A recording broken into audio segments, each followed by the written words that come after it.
मैं अभिषेक कुशवाहा, आपका momentum mentor. चलिए आज की वीकेंड एनालिसिस भी शुरू करते हैं।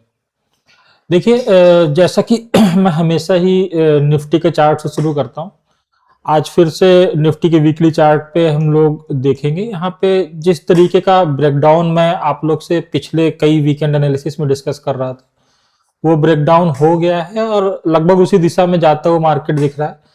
अब क्योंकि एक साइकोलॉजिकल सपोर्ट है 25,000 के आसपास, तो वहां पे थोड़ा मार्केट रुक रहा है। मगर जैसे कि एक्सपेक्टेड लेवल मैंने आपसे पहले भी कहे थे, 24,400 एक्सपेक्टेड लेवल है और अभी एक साइकोलॉजिकल लेवल तो है ये 25,000, मगर इसके बाद यहां से सीधे आपको 24,600 या 700 के आसपास एक सपोर्ट मिलेगा और फिर उसके बाद एक 24,400 के आसपास मेजर सपोर्ट जो है मार्केट का मिलेगा, जहां पे 2025 में जहां पे मार्केट ने सपोर्ट लिया था, ये वो लेवल है। तो अब देखिए फर्दर यहां से क्या होता है, किस तरीके से मार्केट मूव करता है, हम उसके आगे तो वहां से समझेंगे ही। मगर उससे पहले एक इंटरेस्टेड चीज मैं दिखाना चाहता हूं आपको। यदि इस चार्ट को डेली में कन्वर्ट कर दिया जाए तो यहाँ पे जो लास्ट वीक की जो कैंडल है, यदि इसको आप सही से नोटिस करिए तो ऑलमोस्ट ये माराबोजू बनी हुई है। ठीक है, तो माराबोजू कैंडल में एक्चुअली होता क्या है कि खासतौर से क्योंकि ये बियरिश माराबोजू है, तो इसमें आपका ओपनिंग और हाई एक प्राइस पे रहेगा और ऑलमोस्ट नियर ही रहता है, और क्लोजिंग और आपका लो जो है ऑलमोस्ट एक प्राइस के आसपास रहता है। तो क्योंकि ये एक माराबोजू है, इसके 2 वीक पहले भी एक माराबोजू बना था, तो एग्जैक्ट देखिए कभी माराबोजू में ओपन हाई और क्लोज और लो जो है एक प्राइस नहीं होता है, ऑलमोस्ट एक आसपास ही रहता है, क्लोजिंग होती है। तो एक माराबोजू कैंडल से इस वीक की क्लोजिंग हुई है। यदि फॉलो अप कैंडल आता है तो जिन्होंने शॉर्ट किया है उनके लिए निफ्टी में कुछ प्रॉफिट हो सकता है, निफ्टी में ट्रेड करने की वजह से। तो ये एक खुशखबरी थी जो शॉर्ट करके बैठे निफ्टी को। मगर ओवरऑल में जो इक्विटी में ट्रेड करते हैं उनके लिए तो ये टेंशन का माहौल है, और होना भी चाहिए। जिस तरीके की ग्लोबल अनसर्टेनिटीज है, पावर शिफ्टिंग दिख रही है, मतलब ग्लोबल पावर शिफ्टिंग जिसे मैं कहता हूं कि अब तक यूएस डोमिनेट करता था, यूएस अपनी जिद में डोमिनेशन को मुझे लग रहा है लूज कर रहा है धीमे धीमे। ऐसा दिख भी रहा है क्योंकि यूरोपियन नेशन पे भी उसने एक तरीके से प्रेशर बनाया है, जो अब तक एक दूसरे के खास सहयोगी लगते थे देखने में। मगर अभी चीजें बदल रही हैं, मे बी यहां से एक पावर शिफ्ट हो। अब ये पावर शिफ्ट होगा तो किसके खाते में जाएगा अभी ये नहीं कह सकते हैं, मगर जो सबसे स्ट्रांग यहाँ पे दिख रहा है वो चाइना है। चाइना भी may be power shift China के साथ फेवर में हो सकती है। तो देखते हैं सब समय के गर्त में क्या है। मगर जिस तरीके से बार बार ट्रंप माहौल क्रिएट करना चाह रहे हैं, अपने टैरिफ के बेसिस पे एक प्रेशर बनाना चाह रहे हैं मार्केट पे, देशों पे प्रेशर बना रहे हैं ताकि उनके साथ, उनके अंडर में रह करके, उनके दबाव में रह करके वो ट्रेड डील्स करें उनके साथ। तो उस प्रेशर में यूएस मार्केट तो बढ़ रहा है, ठीक है, क्योंकि उसके फेवर में, यूएस मार्केट के फेवर में डिसीजंस जा रहे हैं ज्यादातर।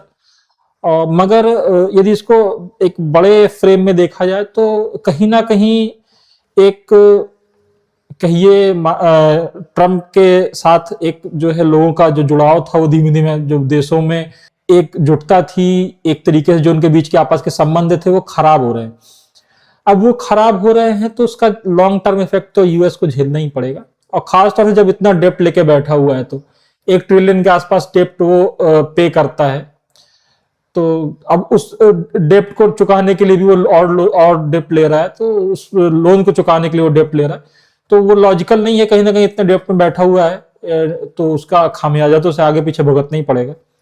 तो वहां की इकोनॉमी गड़बड़ होगी तो फिर कुछ अपॉर्चुनिटीज खुलेंगी दूसरे देशों के लिए, हो सकता है इंडिया के लिए भी कुछ अच्छी अपॉर्चुनिटीज खुले।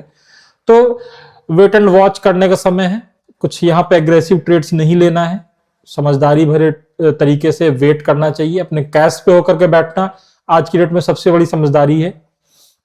वहां देखिए जहां मार्केट एग्जैक्टली चल रहा है, देखिए क्या होता है कि जब पूरा मार्केट बुलिश नहीं होता तो कोई ना कोई ऐसा सेगमेंट, कोई ना कोई ऐसी जगह जरूर होती है जहां पे बुलिशनेस होती है, तो वो भी देखेंगे कहां पे है इस वक्त। वैसे बताने की भी क्या खासी जरूरत है, आपको पता है मेटल सेक्टर चल रहा है, मेटल सेक्टर चल रहा है, मेटल कमोडिटीज चल रही हैं, बेस मेटल्स, प्रीसियस मेटल्स, केवल यहीं पे बुलिशनेस है। ठीक है, पूरे मार्केट में यदि कुछ है तो यहीं पे कुछ चल रहा है, इंडियन मार्केट के सापेक्ष में कहा जाए। तो जैसा मैं कह रहा था, देखिए वीकली चार्ट में भी आप देखें तो ये दो एक माराबोजू जैसी ही कैंडल बनी हुई है। ठीक है, एक वीक को छोड़ दिया जाए तो दो माराबोजू कैंडल है। आप इसको जो पहली माराबोजू कैंडल बनी थी उसके फॉलोअप में इस कैंडल को मान सकते हैं, क्योंकि बीच में एक डोजी जैसी कैंडल बनी थी जो लास्ट टू लास्ट वीक वाली थी। वो एक तरीके से आप मान के चलिए कि आपका डोजी कैंडल थी, और लगातार दो माराबोजू जैसी कैंडल्स का फॉर्मेशन हुआ है। फॉलोअप कैंडल्स बनने की प्रोबेबिलिटी बहुत हाई है। आने वाले वीक मतलब जो नेक्स्ट संडे आएगा उसमें बजट है, और एक्सपेक्टेशन बहुत खास नहीं है बजट से, क्योंकि गवर्नमेंट के पास भी एक्चुअली में देने के लिए बहुत ज्यादा कुछ नहीं है। हाँ, कुछ अनएक्सपेक्टेड कुछ यदि वो घोषणा कर देते हैं जो कि फेवर में लगता है मार्केट को, तो हो सकता है थोड़ा सा समय के लिए ये गिरावट थम जाए। मगर जिस तरीके की ग्लोबल अनसर्टेनिटीज हैं, मुझे नहीं दिखता कि मार्केट बहुत ज्यादा यहां से अभी बुलिश होने जा रहा है। ठीक है, बाकी मैं हमेशा कहता हूं ये मेरा एजम्पशन है, और इस तरीके से मैं सोचता हूं, मैं अपने विचार आप लोग के सामने रखता हूं। आपको अपने विचार के हिसाब से ही ट्रेड्स और डिसीजन लेने चाहिए। और देखिए एवरेज वॉल्यूम से ऊपर, जिस भी दिन माराबोजू कैंडल, जिस भी वीक में माराबोजू कैंडल बनी है, देखिए एवरेज के ऊपर वॉल्यूम था। तो इस चीज को ध्यान रखना पड़ेगा कि यदि गिरावट हो रही तो अच्छे वॉल्यूम के साथ हो रही है। नेक्स्ट चार्ट जब हम देखते हैं तो अब क्योंकि ये तो वीक हो चला है, निफ्टी 50 का चार्ट तो वीक दिख रहा है, डबल टॉप बना हुआ है। आप बड़े टाइम फ्रेम में देखें तो भी डबल टॉप दिखेगा, छोटे टाइम फ्रेम में देखें तो भी डबल टॉप दिखेगा। जैसे कि एक बड़े टाइम फ्रेम यदि आप डबल टॉप देखना चाहते हैं तो आपको ये येलो लाइन से डबल टॉप दिखेगा, जो ये फॉर्मेशन हो रहा है। यहां से ये आया, ये इसका आप लो मानिए, फिर ये आया यहां तक, अब यहां पे टॉप बना करके हो सकता है यहां से एक आपको डाउन साइड का मूव देखने को मिले, जो कि यहां पे इसका ब्रेकडाउन होगा तो फिर बहुत ही बड़ी फॉल आ जाएगी। कि मैं आप डराना नहीं चाहता हूं, मार्केट तो ऐसे ही गिर रहा है, मगर है माहौल कुछ ऐसा ही। और यदि यहाँ पे एक डबल टॉप देखा जाए तो वो डबल टॉप ऐसे बन रहा था, यदि इसको हम लाइन चार्ट में कन्वर्ट करेंगे, मैंने पहले ही बताया था, देखिए यहाँ पे एक डबल टॉप आपको दिखेगा और उसका ब्रेकडाउन हो भी चुका है, और ऑलमोस्ट उसका टारगेट के आसपास ही है। तो ठीक है, चीजें अभी फिलहाल फेवर में नहीं है, और यहाँ पे डिसीजन जो है हमको भी उसी हिसाब से लेना होगा, समझना होगा कि मार्केट के जो इस वक्त कंडीशन है, मार्केट के हिसाब से अपने डिसीजंस लीजिए और उसके हिसाब से ही एक्ट करिए। अच्छा, अब तक जो निफ्टी को डोमिनेट कर रहा था बैंक निफ्टी के सापेक्ष यदि इसको देखिए तो वो बेहतर चार्ट दिख रहा था। उसमें भी एक माराबोजू कैंडल बनी है, आप नोटिस करिए, देखिए, और उसने अपने इस सपोर्ट लेवल को, जो कि मैं मार्क करता हूं आपको ताकि आप समझ पाए, ये है आपका वो सपोर्ट लेवल, इसका ब्रेकडाउन हुआ जो कि लगभग 58,800 या 700 के लेवल आप मान के चलिए, उसको ब्रेकडाउन करके इस वीक क्लोज किया है। तो ये भी अब वीक हो चला है। यदि इसको भी आप यदि गौर से देखेंगे तो यहाँ पे भी आपको एक डबल टॉप दिखेगा, देखिए एम पैटर्न या डबल टॉप पैटर्न आपको दिख रहा है। यदि इसको लाइन चार्ट में कन्वर्ट करेंगे तो क्लियर दिखाई देगा। तो वीकनेस तो अब इस चार्ट में भी आ गई, जो अब तक निफ्टी के सापेक्ष मजबूत था। हाँ, मगर ओवरऑल इसका जो आप देखिए स्ट्रक्चर तो इतना गड़बड़ नहीं है। हाँ, मगर वीकनेस की शुरुआत यहाँ पे भी दिखनी शुरू हो गई है, जो अब तक कहिए एक तरीके से निफ्टी को संभाल रहा था, अब इसमें भी गिरावट के संकेत दिखने शुरू हो गए। इनिशियल संकेत जो है ये दिख रहे हैं। मगर सबसे ज्यादा बुरी स्थिति पूरे मार्केट की कहां पे है, वो है स्मॉल कैप और माइक्रो कैप। देखिए कितनी बुरी स्थिति है। उससे पहले एक मिड कैप का चार्ट है जिसमें मैंने ब्रेकडाउन लेवल्स मार्क किए थे, वो भी यहाँ पे फलीभूत होता हुआ दिख रहा है। आप इसको यदि ठीक से नोटिस करेंगे तो आपको वो लेवल्स दिखाई देंगे। ये लेवल था 13,600 का लेवल था, 600 के लेवल को ब्रेकडाउन किया है। एक बड़ी लगभग 4.5% की डाउन साइड कैंडल बनी है। एक मेजर सपोर्ट था यहाँ पे 13,300 400 के लेवल पे, उसका भी ब्रेकडाउन किया है। तो अब ओवरऑल में मिड कैप, ये चार्ट मैंने एक्चुअली बताया नहीं, निफ्टी मिड कैप का चार्ट है, और यहाँ पे भी ओवरऑल में एक बड़ी वीकनेस दिख रही है, और जो कि मार्केट में आपको आपके पोर्टफोलियो में भी नजर आ रही होगी यदि आपने अब तक कट नहीं किया होगा अपने पोजीशंस को। तो अब जो इससे भी ज्यादा बदतर चार्ट्स हैं उनको देख लीजिए, क्योंकि ये अब तक तो दोनों वीक चार्ट थे, दोनों परफॉर्म कर रहे थे निफ्टी के सापेक्ष, मगर यहां देखिए सबसे बड़ी गिरावट है 5.5% की। यह है निफ्टी स्मॉल कैप का चार्ट, एक बड़ी मारोबोजी कैंडल। यदि इनके फॉलोअप कैंडल्स बनेंगे तो आप सोचिए कि क्या होगा आपके पोर्टफोलियो की स्थिति यदि आपने सही समय पे एग्जिट नहीं लिया तो।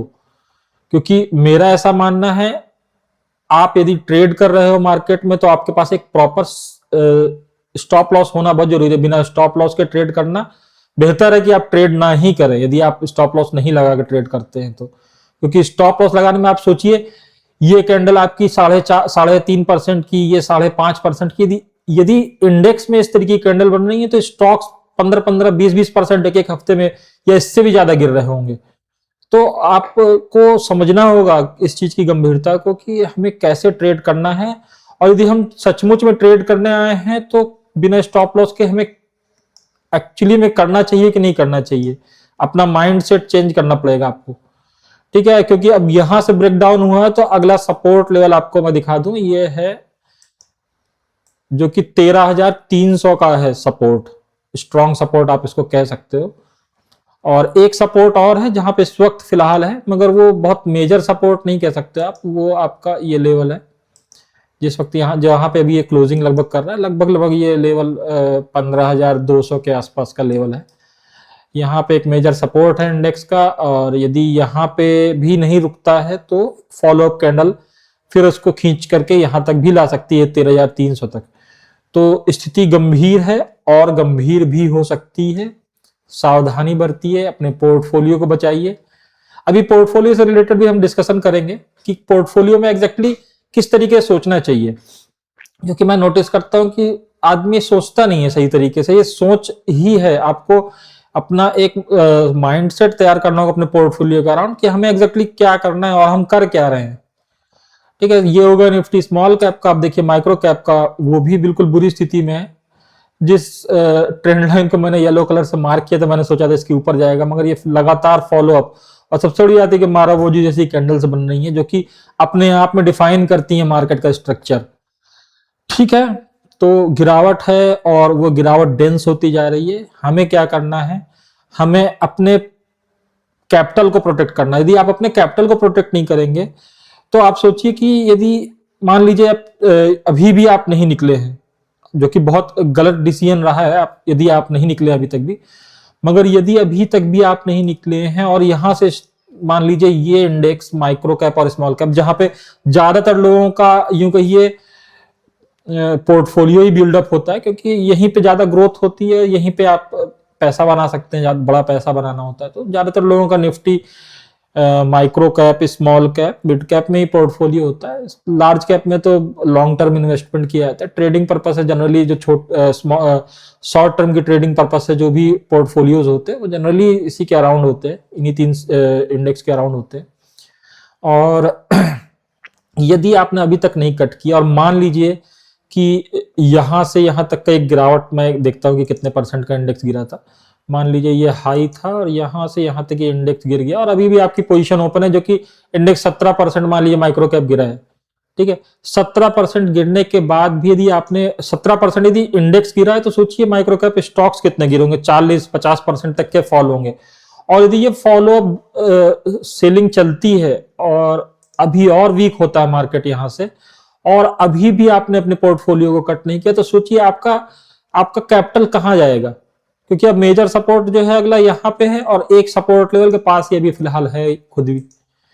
तो यदि यहां पे भी आप अपने पोर्टफोलियो को कट नहीं किया और अगला 10% का फॉल यहां से और आ जाता है, तो आपका पोर्टफोलियो कहां जाएगा। क्योंकि देखिए यदि आप पोर्टफोलियो के अराउंड अपने डिसीजन सही नहीं लोगे, अभी मान लीजिए पोर्टफोलियो गिर रहा है, ठीक है, अभी आपने कट नहीं किया पोर्टफोलियो अपना और यहां से और गिरता है और तब भी आप कट नहीं करते हैं, तो फिर क्या होगा, आपका कैपिटल ऑलमोस्ट इतना गिर जाएगा कि उसकी रिकवरी में जाने कितने साल लग जाएंगे, ठीक है। तो अपने कैपिटल को प्रोटेक्ट करिए, और यदि यहां से और गिरी हुई और इफेक्टिव प्राइस पे स्टॉक मिलेगा तो बाय कर लीजिएगा। हो सकता है कि आपका जो पोर्टफोलियो गिरा था उसमें कुछ आपको जो है बेहतर स्टॉक्स मिल जाए और वो शार्पली वहां से एक मूव आए और आपका रिकवर कर जाए। मान लीजिए एक एग्जांपल दे रहा हूं कि आपका पूरा ओवरऑल पोर्टफोलियो 15%, 20% या हो सकता है 30% तक भी गिरा हो, ठीक है। यहां भी यदि आप कट कर देते हैं और इसके बाद भी और फॉल आता है, तो यदि आप नहीं बेचते तो वो आपका पोर्टफोलियो 50%, 60% तक भी गिर सकता था। और यदि यहां पे आप सेल करके निकलते हैं, अपने कैपिटल को प्रोटेक्ट करते हैं, स्टॉक यहां से हो सकता है 20, 30, 40%, यानी यदि वो पोर्टफोलियो आप होल्ड करते तो करीब 20%, 30% और गिरता। तो आप सोचिए कि वही स्टॉक्स जो आपको अच्छे लग रहे हैं वो और आपको और ल्यूक्रेटिव प्राइस पे मिल जाएंगे, और आप आपका कैपिटल प्रोटेक्ट करोगे तो आप ज्यादा क्वांटिटी बाय कर पाओगे, नीचे गिरने पे कम प्राइस पे आप ज्यादा बाय कर पाओगे। और उसके बाद वहां से एक अच्छा पोर्टफोलियो बिल्डअप करने के लिए आप ध्यान दीजिए, और वहां से आप एक कहिए वेल्थ डिस्ट्रॉय होने से बचेगा, और आपका कम से कम नहीं तो रिकवरी भी होगी आपके पोर्टफोलियो की, और हो सकता है कि आप अच्छे गेन में भी आ जाए। ऐसा नहीं है कि अभी मार्केट गिर रहा है तो ये हमेशा गिरता रहेगा, और ऐसा भी नहीं होता है कि मार्केट चढ़ रहा है तो हमेशा चढ़ता रहेगा, ठीक है। इस तरीके के किसी भी आप यूं कह लीजिए जुमले के साथ मत चलिए कि मार्केट गिर रहा है तो गिरेगा, चढ़ रहा है तो चढ़ेगा। देखिए सामने है मार्केट, आप ऐसा नहीं है कि कभी बढ़ रहा था तो आज गिरेगा नहीं। ऐसे ही आज की डेट में जैसे मेटल्स चढ़ रहे हैं तो आप ये एक्सपेक्टेशन मत लगाइए कि वो चढ़ते ही रहेंगे, कभी उसका भी समय आएगा गिरने का, और वो भी हम समझेंगे कि कब आ सकता है। मगर चीजें जैसे दिख रही हैं उसके हिसाब से अपने डिसीजंस लीजिए, ना कि एक हाइपोथेटिकल माइंड में बना करके रखिए कि ऐसा होगा तो हम वैसा कर लेंगे, वैसा होगा। जैसा दिखेगा चार्ट पे दिखेगा उसके हिसाब से डिसीजन लीजिए। अब देखिए क्योंकि ये सब गिर रहा है तो उसके पीछे के रीजंस भी हमें पता होने चाहिए, ठीक है। तो वो रीजंस क्या हो सकते हैं? रीजन है आपका, एक बड़ा रीजन आपका है यूएसडी आईएनआर, क्योंकि लगातार डॉलर स्ट्रांग हो रहा है। अभी 92 के लेवल के ऊपर भी गया था लास्ट वीक, और लग रहा था कि 92 के 92 के लेवल के ऊपर ही क्लोजिंग करेगा, मगर एट एनी हाउ थोड़ा बहुत गिरा है।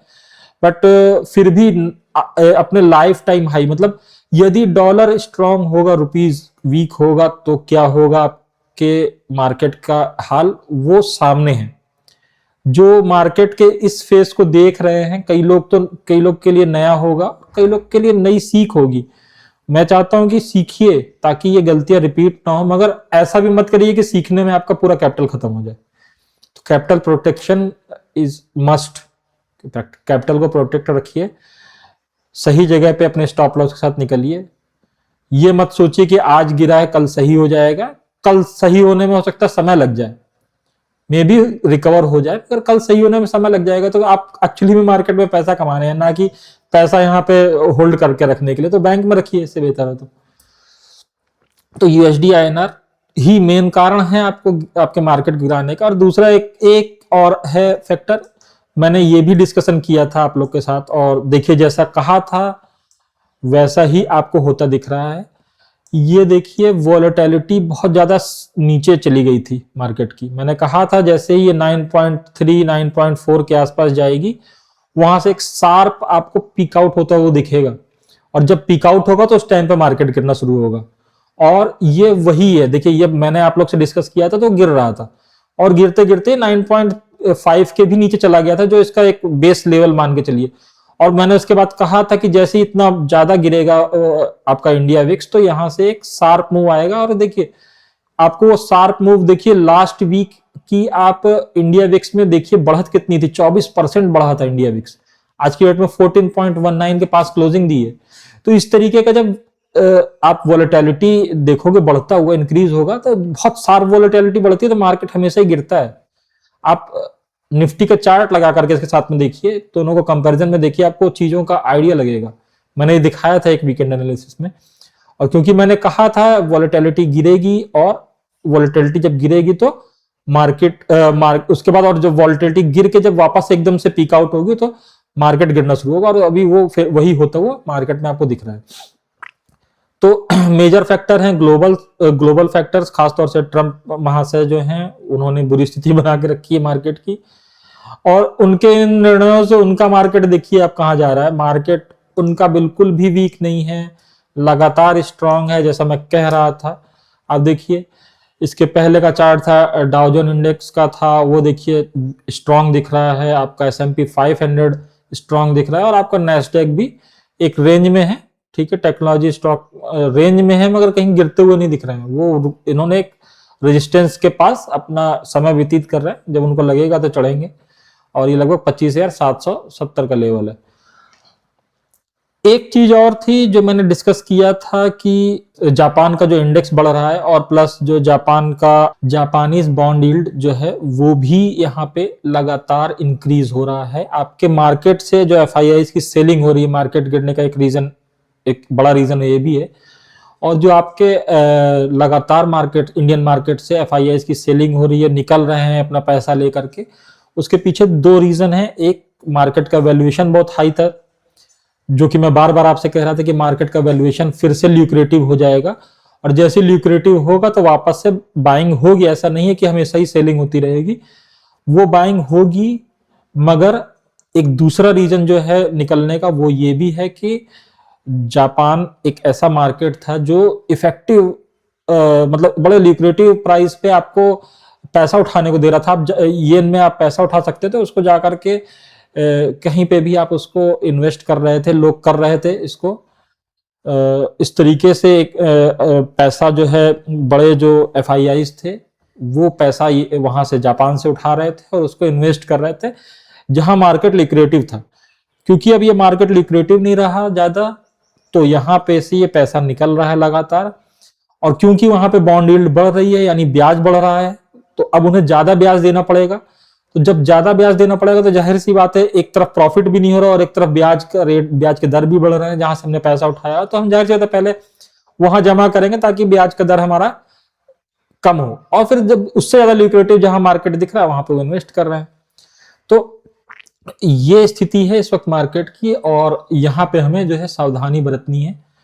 अब देखिए मार्केट में कहाँ पे एक्चुअली में आपको स्ट्रेंथ दिख रही है, तो वो देखते हैं एक बार। बिटकॉइन का चार्ट जैसा हमेशा ही देखते हैं, तो ऐसा कुछ खास नहीं है बिटकॉइन के चार्ट में जो देखना चाहिए। वहीं पे एक सपोर्ट लेवल के पास लगातार इस रेंज बना करके रुका हुआ है, तो ऐसा कुछ नहीं है बिटकॉइन के चार्ट में जो हमें देखना चाहिए। पैसा यहाँ पे भी नहीं है, यहाँ से भी पैसा निकल गया है, और पैसा जा कहाँ रहा है, पैसा टोटल, क्योंकि अब ये देखिए, अब जो ये मूव आपको कॉपर में दिख रहा है सेंटीमेंट बेस्ड मूव है, आपको एल्युमिनियम में दिख रहा है सेंटीमेंट बेस्ड मूव है, ठीक है। आपको सिल्वर में जो मूव दिख रहा है, ये अब क्योंकि अब ये जो रीजन अभी बताए जा रहे हैं कि इस रीजन से भाग रहा है, वो रीजन इतने इफेक्टिव नहीं है कि इस तरीके की सरपट दौड़ा जाएगी एकदम से आपके गोल्ड और सिल्वर में, ठीक है। कहाँ गोल्ड और सिल्वर ट्रेड करता था, कभी आज तक के लाइफ में सिल्वर ने ऐसी दौड़ नहीं दिखाई है, गोल्ड ने ऐसी दौड़ नहीं दिखाई है। इवन बेस मेटल्स में ऐसी जो आज की डेट में मोमेंटम दिख रहा है, ऐसा कभी भी नहीं था। तो क्योंकि अब कुछ नहीं चल रहा है तो सब पैसा यहीं पे आ रहा है। जब पैसा आएगा तो प्राइस बढ़ेगी, और खास तौर से चाइना ने जो है बहुत ज्यादा गोल्ड खरीद के रखा हुआ है। बाकी कई सारे देश भी अपने आप को प्रोटेक्ट करने के लिए उनके सेंट्रल बैंक्स खरीद रहे हैं गोल्ड। तो वो रीजन देखिए गोल्ड बढ़ने का, मगर सिल्वर बढ़ने का रीजन केवल ये नहीं हो सकता कि इंडस्ट्रियल यूज ज्यादा हो गया है, यहाँ पे यूज हो गया, कितना भी यूज हो गया, मगर इस तरीके का मोमेंटम नहीं आता है। यहाँ सेंटिमेंट बेस्ड मोमेंटम है, और जिस दिन ये सेंटिमेंट डाउन होगा, आप जिस रेशियो में इस खड़ी मीनार को देख रहे हैं, कैंडल्स की खड़ी मीनार को, उसी रेशियो में ये गिरता हुआ भी दिखेगा, ठीक है ना। जब भी किसी भी मार्केट में एक बड़ी मोमेंटम रैली दिखती है, तो उसके सापेक्ष, चाहे वो मार्केट हो चाहे कोई पर्टिकुलर कमोडिटी हो, उसके सापेक्ष उसी रेशियो में आपको वहां पे एक फॉल भी देखने को मिलता है। तो मैं ये नहीं कह रहा हूं कि निकल जाइए, सावधानी से ट्रेड करिए यदि कमोडिटीज में आप खासतौर से बेस मेटल और जो है आप प्रीशियस मेटल को ट्रेड कर रहे हैं, ठीक है। अभी यहां से हमें क्या समझना चाहिए, देखिए अभी जो मैं आपको जापान बॉन्ड यील्ड के बारे में बात कर रहा था, यहाँ पे देखिए आप लगातार बढ़ता हुआ, देखिए ये बॉन्ड यील्ड है आपका, ये 2 साल का, ये 5 साल का। यदि लॉन्ग टर्म के हिसाब से ज्यादातर बॉन्ड यील्ड्स लोग जब उठाते हैं वहां से मार्केट से, जापान मार्केट से, जिन्होंने भी पैसा लिया है लीवरेज पे लेकर के दूसरे मार्केट में इन्वेस्ट किया, वो थोड़ा लॉन्ग टर्म हॉराइजन में लेते हैं। तो आप देखिए खास तौर से जो बढ़ा है वो लॉन्ग टर्म 10 ईयर का, 20 ईयर का, 40 ईयर का, 50, मतलब 20, 30, 40, 50 ईयर वाले जब आप बॉन्ड यील्ड्स जाकर के देखोगे तो वहां पे और भी ज्यादा, देखिए अभी 10 ईयर्स का है तो इसमें 2.28% के इस वक्त चल रहा है, जो कि अभी पीक मारा था 2.4% तक, 2.3, 2.4% के आसपास तक गया था। तो इस तरीके की बढ़त जब दिखेगी बॉन्ड यील्ड में तो जाहिर सी बात है वो पैसा निकलेगा मार्केट से। तो अब रही बात यहां से क्या करना है, यहां से मैंने भी बताया भी था कि आपको अपने पोर्टफोलियो के साथ थोड़ा सा दया दिखानी है, अपने पोर्टफोलियो पे थोड़ा सा अपने कैपिटल पे दया दिखानी है और कोशिश करनी है कि अब क्योंकि देखिए मार्केट इतना गिर गया है, इतना ज्यादा फॉल आ चुका है मार्केट में, बहुत सारे अच्छे स्टॉक्स बड़े लिक्विडिटी प्राइस पे मिलेंगे आपको, ठीक है। खासतौर से ग्रोथ स्टॉक्स में ढूंढने की कोशिश करिए अपने पोर्टफोलियो को, जहां अच्छी ग्रोथ थी फिर भी मार्केट गिर गया, फिर भी स्टॉक गिर गया, ऐसे स्टॉक्स ढूंढने की कोशिश करिए ताकि आपको एक आपका जिस रेशियो में, जिस सापेक्ष में आपका पोर्टफोलियो डाउन हुआ है उस सापेक्ष में आपको ग्रोथ स्टॉक्स में यदि आप आज के डेट में इन्वेस्ट करने जाओगे तो आपको उसी सापेक्ष में आपको वहां पे एक अच्छा रिटर्न मिलेगा। मगर समय कब सही होता है, जब कोई ग्रोथ स्टॉक अपने इंट्रिंसिक वैल्यू के आसपास आ जाए। बिल्कुल जरूरी नहीं कि इंट्रिंसिक वैल्यू के नीचे चला जाए, अंडर वैल्यूड हो जाए, मगर हाँ इंट्रिंसिक वैल्यू के जितना नजदीक आ जाए और उसकी क्वालिटी लगातार इंक्रीज होती हुई हो या एक हाई क्वालिटी स्टॉक हो, यूं कह लीजिए, मतलब जिसके ग्रोथ फैक्टर्स उसके फेवर में हो, हाई क्वालिटी स्टॉक, वहां पे अपनी अपॉर्चुनिटीज ढूंढना शुरू करिए और उनकी एक लिस्ट बना के रखिए, ठीक है। यही एक अच्छा जजमेंट होगा आपके पोर्टफोलियो के साथ, जो कि यहां से एक अच्छा पोर्टफोलियो बिल्डअप करना बहुत जरूरी है। जिन्होंने पोर्टफोलियो मेरे सुझाव पे खाली कर लिया था 1 महीने 2 महीने पहले से मैं ये लाइन बोल रहा हूं, उन्होंने अपने पोर्टफोलियो को धीरे धीरे निकालना शुरू कर दिया था, सही जगह स्टॉप लॉस अपने ट्रेल कर लिए थे, निकल गए थे सही मेरे सुझाव पे, उनके लिए सुझाव है। क्योंकि जिन्होंने नहीं बेचा, किसी एक्सपेक्टेशन में होल्ड किया, तो उनके लिए तो कुछ ज्यादा सुझाव नहीं दे सकता हूं। जिन्होंने मेरी बात मानी थी, जिन्होंने अपने पोर्टफोलियो में क्रंचिंग करना शुरू कर दिया था, निकलना शुरू कर दिया था अपना, और वहां पे इस एसएल्स को अपने ट्रेल कर लिया था और निकल गए थे सही सही जगह पे, उनके लिए अच्छी अपॉर्चुनिटीज मिलेगी यदि वो एक अच्छे मोमेंटम बेस्ड स्टॉक्स में जब ट्रेडिंग करें, तो मोमेंटम बेस्ड स्टॉक में ट्रेडिंग करें जब मार्केट सुधरे तो, और जब इन्वेस्टमेंट के लिए जाएं तो अच्छे वैल्यू स्टॉक्स जो जिनमें ग्रोथ हो, ऐसे स्टॉक्स को ढूंढें। अभी मैंने रिसेंट में एक सेटअप तैयार किया है, मैं एक इंट्रोडक्शन दिखा दे रहा हूं आप लोग को, आप लोग समझ पाओ जिससे। इसको मैं कहता हूं वैल्यू ग्रोथ प्रेडिक्टर, ठीक। यहाँ पे एक आपका इंडिकेटर है जिसको वैल्यू आइडेंटिफायर कहता हूं, और एक ग्रोथ क्वालिटी स्ट्रेंथ आइडेंटिफायर, ठीक है। दो हैं, एक वैल्यू आइडेंटिफाई करता है आपके स्टॉक में, और एक आपके स्टॉक में क्वालिटी आइडेंटिफाई करके देता है, ठीक है। तो हमें क्या करना है, हमें ढूंढने हैं ऐसे स्टॉक्स जहां पे क्वालिटी स्कोर्स आपके फेवर में हो, जहां पे आपका वो आपके इंट्रिंसिक वैल्यू के पास आ गया हो, ठीक है। तो जहां पे क्वालिटी डेवलप हो रही है, बिल्डअप हो रही है, उन स्टॉक्स को लिस्ट आउट करना शुरू करिए। कुछ एग्जांपल्स दिखा रहा हूं, ये कोई किसी प्रकार का ट्रेडिंग सजेशन नहीं है, किसी प्रकार का इन्वेस्टमेंट सजेशन नहीं है। मैं पहले क्लियर कर देता हूं, मैं सेबी रजिस्टर्ड एनालिस्ट नहीं हूं, ये मेरे खुद के विचार हैं जो मैं आप लोग के सामने शेयर करता हूं। जो लोग मुझे जानते हैं, जो लोग मुझे समझते हैं, वो जानते हैं कि मैं अपने एंड से रिसर्च करता हूं, तभी आप लोग के सामने रिप्रेजेंट करता हूं। मगर क्योंकि मैं नहीं हूं सेबी रजिस्टर्ड, तो मैं इस चीज को बहुत ज्यादा क्लियर कर देता हूं, मैं किसी भी तरीके का इन्वेस्टमेंट या ट्रेडिंग रिलेटेड कोई भी सजेशन नहीं दे रहा हूं, मैं सिर्फ दिखा रहा हूं। एक्चुअली मैं बैक टेस्ट ही दिखाऊंगा आपको, मैं नहीं चाहता हूं कि कोई ऐसा स्टॉक आपके नजर में आए।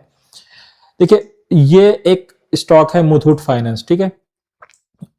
ये ऊपर मेरा इंडिकेटर है जिसको कि मैं वैल्यू आइडेंटिफायर कहता हूं। तो देखिए ये स्टॉक जब अंडर वैल्यूड था, यहां पे देखिए अंडर वैल्यूड था, और अंडर वैल्यूड था स्टॉक, प्लस इसमें क्वालिटी जनरेट हो रही थी। देखिए ये क्वालिटी है, 3 लाइनें हैं यहाँ पे, एक जब ये लाइन होती है 30 लाइन के आसपास होता है, तो यहाँ पे आपको मान के चलिए कि स्टॉक की क्वालिटी पुअर है। और जब आपका मिड लाइन यानी 50 लाइन के आसपास होती है, तो यहाँ पे क्वालिटी एवरेज होती है, और एवरेज क्वालिटी मतलब 50 के ऊपर जब जाता है तो इसमें क्वालिटी ग्रोथ होनी शुरू होती है, और 70 या 70 से ऊपर चला जाता है तो हाई क्वालिटी स्टॉक हो जाता है, ठीक है। तो मैं ऐसा मानता हूँ एवरेज या एवरेज से ऊपर बना रहता है तो स्टॉक में अच्छा, और उस टाइम पे अंडर वैल्यूड हो तो एक अच्छा मूवमेंट देखने को मिलता है। ये वीकली चार्ट है, ये मुथूट फाइनेंस था, अंडर वैल्यूड था, ये लगभग मेरे ख्याल से मार्च 2023 के आसपास की कहानी है। उस टाइम पे 935 का प्राइस था, वहां से इसमें क्वालिटी डेवलप होनी शुरू हुई। अच्छा, मैं एक चीज और बता दूं, ये क्वालिटी स्ट्रेंथ आइडेंटिफायर जो स्टॉक है, सॉरी जो आपका इंडिकेटर है, इसमें दो तरीके की लाइनें होती हैं। एक आपका होता है ये ईयर ऑन ईयर की लाइन है, ये year on year quality develop हो रही है तो ये बताएगा आपका ईयर ऑन ईयर। और एक लाइन होती है जिसमें आपको कहते हैं, सॉरी ये लाइन जो है भी आपकी, ये क्वार्टर ऑन क्वार्टर की लाइन है, ठीक है। ये quarter on quarter quality develop हो रही है तो ये बता रहा है कि हाँ ठीक है, लगातार कितने क्वार्टर्स में एक अच्छी क्वालिटी में था, फिर थोड़ा सा डाउन हुआ था, फिर से क्वालिटी मेंटेन हो गई थी, ये आपको बताएगा। और वापस से आप देखिए इसमें एक ईयर ऑन ईयर की भी लाइन है, मैं उसको पहले क्वालिटी वाली लाइन हटाता हूँ, ये ईयर ऑन ईयर वाली लाइन को मैं जोड़ता हूँ। तो देखिए यहां से यदि आप नोटिस करिए तो इस स्टॉक में क्वालिटी बिल्डअप हुई थी और लगभग 70 मतलब हाई क्वालिटी स्टॉक था। यदि ईयर ऑन ईयर बेस पे देखिए तो हाई क्वालिटी स्टॉक था। जब तक ये हाई क्वालिटी था और अंडर वैल्यूड था, यहां से एक अच्छा मूव मिला। और एक 900 का स्टॉक, 950 का स्टॉक जो है आपका आज की डेट में 3800 पे है। तो इस तरीके से आपको ढूंढने होंगे ऐसे स्टॉक्स मार्केट में जो अंडर वैल्यूड हो प्लस उसमें क्वालिटी डेवलप हो गई हो। अब क्योंकि ये तो अंडर वैल्यूड नहीं रहा, मगर ऐसे स्टॉक्स हैं मार्केट में। मैं एक दो एग्जांपल और दिखाऊंगा आपको ताकि आपको जो है समझ में आए कि एग्जैक्टली मैं किस तरीके से आपको ढूंढने को कह रहा हूं। और ऐसे स्टॉक्स की देखिए, बीएससी की बात किया जाए, एक समय में ये स्टॉक अंडर वैल्यूड था, ठीक है। और उसके बाद यहां देखिए इसमें क्वालिटी बिल्डअप होनी शुरू हुई और ये अंडर वैल्यूड था यहां से और यहां तक का देखिए ये 16 गुना हुआ अपने प्राइस का, और अभी भी एक हाई क्वालिटी स्टॉक है, मगर क्योंकि अब ओवर वैल्यूड हो चुका है। देखिए ये इंट्रिंसिक वैल्यू की लाइन है इसकी, अब इंट्रिंसिक वैल्यू इसकी 800 की है, प्राइस है 2600 का, तो ये ओवर वैल्यूड स्टॉक हो गया, इसीलिए मूवमेंट भी अब उस तरीके का नहीं बचा इसमें। मगर यहां से यहां तक एक अच्छा मूवमेंट था, अच्छा ग्रोथ थी इसमें, स्टॉक में ग्रोथ अभी भी मेंटेन है। मगर हो सकता है यहां से आपको मूव देखने को मिले, हो सकता है ना देखने को मिले, क्योंकि अब ये ओवर वैल्यूड हो चुका है। आपको ऐसे ही स्टॉक्स ढूंढने होंगे। मैं मल्टीपल एग्जांपल्स हैं। देखिए ये है अपार इंडस्ट्रीज, ये एक टाइम पे अंडर वैल्यूड स्टॉक था, क्वालिटी मेंटेन थी लगातार, ये अभी भी देखिए एक हाई क्वालिटी स्टॉक है, मगर क्योंकि ये बहुत ज्यादा ओवर वैल्यूड हो गया था तो एक करेक्शन, सिग्निफिकेंट करेक्शन आया, वापस से ये अभी इंट्रिंसिक वैल्यू के थोड़ा पास तक आया था, फिर से एक मूव आया था। मगर अब क्योंकि मार्केट नहीं सपोर्ट कर रहा है तो भले ही हाई क्वालिटी स्टॉक भी होगा तो गिरेगा, और हमको ऐसे ही कुछ स्टॉक्स ढूंढने भी हैं जो हाई क्वालिटी स्टॉक हों और गिर रहे हों, गिर के इंट्रिंसिक वैल्यू के आसपास आ गए हों। देखिए एमसीएक्स है, एमसीएक्स भी अंडर वैल्यूड स्टॉक जब था, देखिए यहां कहीं पे यदि आप नोटिस करिए तो ये एक इंट्रिंसिक वैल्यू के काफी पास था, ये लगभग 2003 का टाइम है। और यदि बैक जाके देखिए तो ये और नजदीक था, यहाँ पे करीब इसकी प्राइस 152 153 थी, ये 2019 की बात है। अब इस टाइम पे इस स्टॉक को आप प्रेडिक्ट कर लेते या मिल जाता आपको, या फिर वहां भी नहीं दी आपने यहां भी ढूंढ लिया होता 300 350 के आसपास, जब इसमें क्वालिटी बिल्ड होनी शुरू हुई थी। देखिए लो था, लो से ये एवरेज के पास आया, और जब ये एवरेज के पास आने लगा तो यहां से एक देखिए अच्छा मोमेंटम डेवलप हुआ, और अब तो ये लगातार देखिए बढ़ता हुआ जा रहा है, और अब तो हाई क्वालिटी स्टॉक के कैटेगरी में है और काफी समय से। और देखिए अब कहां आ गया, 300 का स्टॉक 2200 के आसपास ट्रेड करा, 300 के आसपास। तो है तरीका यही है मार्केट में, और सही समय पे देखिए, क्योंकि आप सिर्फ एक वैल्यू स्टॉक में ये लगभग 8 गुना हुआ इस ड्यूरेशन में, 2023 से 2026 में, अभी 2026 का जनवरी चल रहा है। तो देखिए सही समय पे सही स्टॉक को प्रेडिक्ट करना, ये नहीं कि सिर्फ आप वैल्यू देखें, आप एक वैल्यू इन्वेस्टिंग करने जा रहे हैं तो इसका मतलब ये नहीं कि केवल वैल्यू जनरेट हो गई तो आप उसको बाय कर लोगे। आप उसको बाय करोगे, हो सकता है वैल्यू जनरेट बनी रहे और वो 2-2 साल तक एक ही लेवल पे, मैंने ऐसे एग्जांपल्स भी बहुत सारे हैं जो स्टॉक्स खरीदी और वो उसी लेवल पे पड़े रहते हैं 2 साल 3 साल, आदमी फ्रस्ट्रेट हो जाता है, निकल जाता है, जैसे निकल जाता है तो भागने लगता है स्टॉक। रीजन क्योंकि आप वहां पे क्वालिटी नहीं नोटिस करते हैं, आप देखते हो कि सिर्फ वैल्यूएशन है, अच्छी वैल्यूएशन है, बिल्कुल इंट्रिंसिक वैल्यू के आसपास ही कहीं पे है, यहाँ एक अच्छी वैल्यू है, यहाँ पे हमको बाय करनी चाहिए। आप यहाँ बाय करते तो आप 2 से 3 साल झेल जाते इसको खरीद करके, बल्कि थोड़ा गिरता ही आपके प्राइस से। और उसके बाद जब आप निकलने का डिसीजन लेते तो इसमें क्वालिटी डेवलप हो जाती है और ये स्टॉक भाग जाता। तो आपको डिसीजन समझदारी से लेना है। यहाँ पे एक अच्छी अपॉर्चुनिटी भी डेवलप हो रही है, मार्केट भले ही गिर रहा हो मगर एक अच्छी अपॉर्चुनिटी डेवलप हो रही है। जहां पे आप निकल गए थे, सही जगह पे निकल गए थे, तो आपको सही स्टॉक, सही मूव देखने को मिलेगा। ये देखिए, ये स्टॉक भी लगभग वो इंट्रिंसिक वैल्यू के पास था, फिर क्वालिटी डेवलप होनी शुरू हुई और ये देखिए कहां पे है आज की डेट में। और ये प्राइस यहाँ पे देखेंगे यदि आप, यहाँ पे भी यदि आप नोटिस कर लेते इसको, क्योंकि एग्जैक्टली देखिए ये यहाँ था, फिर ये ऊपर आया, मतलब इसमें क्वालिटी डेवलप होनी शुरू हुई, कुछ क्वालिटी डेवलप हुई, यहाँ कहीं पे ये लगभग 152 का प्राइस था, 152 से 2700 आज की डेट में है। ठीक, तो और आज की मार्केट कंडीशन में भी आप कितने बड़े वेल्थ पे बैठे होते सोचिए। तो ये वेल्थ क्रिएशन करना है तो वैल्यू इन्वेस्टिंग करनी पड़ेगी, मगर जहां पे क्वालिटी डेवलप होनी शुरू हो गई वहां पे। और हर क्वार्टर में आपको इसको देखना पड़ेगा कि नहीं, ये ऐसा ना हो कि क्वार्टर ऑन क्वार्टर उसमें जो है उसकी क्वालिटी गिरती जा रही है और आपने कहा नहीं अब तो मैंने तो वैल्यू खरीदी थी, वैल्यू है अब मैं इसे बाय करके होल्ड करूंगा। ऐसा आपको नहीं करना है। ठीक है, तो ये मैंने, क्योंकि मैं भी एक वैल्यू इन्वेस्टर हूं, यदि मैं इन्वेस्टिंग करता हूं तो मैं वैल्यू इन्वेस्टर हूं, और यदि मैं ट्रेडिंग करता हूं तो मैं मोमेंटम ट्रेडर हूं। और क्योंकि मैं करता हूं जो, मैं उसके अराउंड ही अपने लिए सेटअप डेवलप कर लेता हूं। इसमें देखिए 2 चार्ट्स हैं, ये ईयर ऑन ईयर पे आप जितने भी ग्रोथ फैक्टर्स होते हैं उनको ईयर ऑन ईयर और क्वार्टर ऑन क्वार्टर आप कंपेयर कर सकते हैं। ठीक है, तो आपको आइडिया लग जाए कि ये किस तरीके से वर्क करता है आपके लिए। मैं, जैसे मैंने कहा, मैं जो करता हूं वही सेटअप में डेवलप करता हूं अपने अराउंड और मैं इसको ट्रेड करता हूं उसी के हिसाब से। ठीक है, तो इस वीकेंड एनालिसिस को मैं यहाँ पे समाप्त करता हूं। मैं एक्सपेक्ट करता हूं कि आपने सही जगह पे अपनी पोजीशन कट की होगी, यहां से आप एक अच्छी शुरुआत कर पाओगे, सही से अपनी पोर्टफोलियो बिल्डअप कर पाओगे, अच्छे स्टॉक्स ढूंढोगे यदि इन्वेस्टमेंट करते हो तो, और मोमेंटम करते हो तो मल्टीपल अपॉर्चुनिटीज मार्केट में, हर इस सिचुएशन में मार्केट आपको अपॉर्चुनिटीज देता ही है मोमेंटम ट्रेडिंग करने के लिए। ठीक है, तो वो भी ढूंढना शुरू करिए। यहाँ पे कई सारे रिवर्सल ट्रेड्स आपको डेवलप होते दिखेंगे, वहां पे ढूंढना शुरू करिए, मगर अभी नहीं। पोर्टफोलियो के लिए एक अच्छी वॉच लिस्ट तैयार करके रखिए, नजर रखिए उस पर, अपॉर्चुनिटीज मिले वहां पे अपनी पोर्टफोलियो बिल्डअप करना शुरू करिए। अपने ट्रेडिंग की पोर्टफोलियो अलग रखिए, अपनी वैल्यू इन्वेस्टिंग की पोर्टफोलियो अलग रखिए, जैसा कि मैं करता हूं। मैं भी सजेशन उसी हिसाब से देता हूं। चलिए, तो इस वीकेंड एनालिसिस को मैं अब यहाँ पे खत्म करता हूं। थैंक यू इस वीडियो को देखने के लिए, वीकेंड एनालिसिस पे मेरे साथ बने रहने के लिए धन्यवाद। आपका दिन शुभ हो। Thank you.